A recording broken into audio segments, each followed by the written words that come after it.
Ini ada sedikit oleh-oleh. Sudarlun Sukirman Daud, kakek 87 tahun, hanya bisa terbaring lemah di rumahnya kawasan Kampung Blangkandis, Bandar Pusaka, Aceh Tamiang. Sakit keras yang sudah dideritanya sejak lama memaksa Kek Bandung, sapaannya, harus menjalani seluruh aktivitas di atas tempat tidur.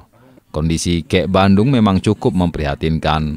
Sehari-hari, pria kelahiran Bandung, Jawa Barat tahun 1933 ini hanya mengharapkan perhatian istrinya, Siti Nasiah, yang juga sudah berusia lanjut. Pasangan suami istri ini hidup di sebuah rumah kecil berkonstruksi papan yang sudah mulai lapuk dan belum teraliri listrik. Untuk keperluan makan, Pak Sutri berusia senja ini hanya bisa berharap bantuan dari tetangga yang secara bergilir rutin memberi uang, beras, atau kebutuhan pangan lainnya. Terkait bantuan ini, ternyata Siti harus kucing-kucingan dengan suaminya. Kek Bandung merupakan sosok orang anti dikasihani. Bukan tak sering tetangganya membujuk Kek Bandung ke rumah sakit, namun selalu ditolak.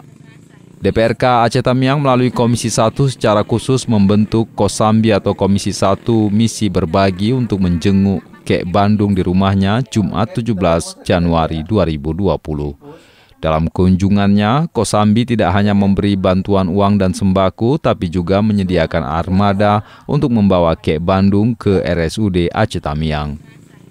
Dibutuhkan negosiasi alot untuk merealisasikan perawatan medis ini.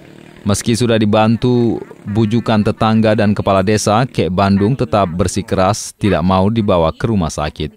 Ia memilih bertahan di rumahnya karena tidak ingin merepotkan siapapun.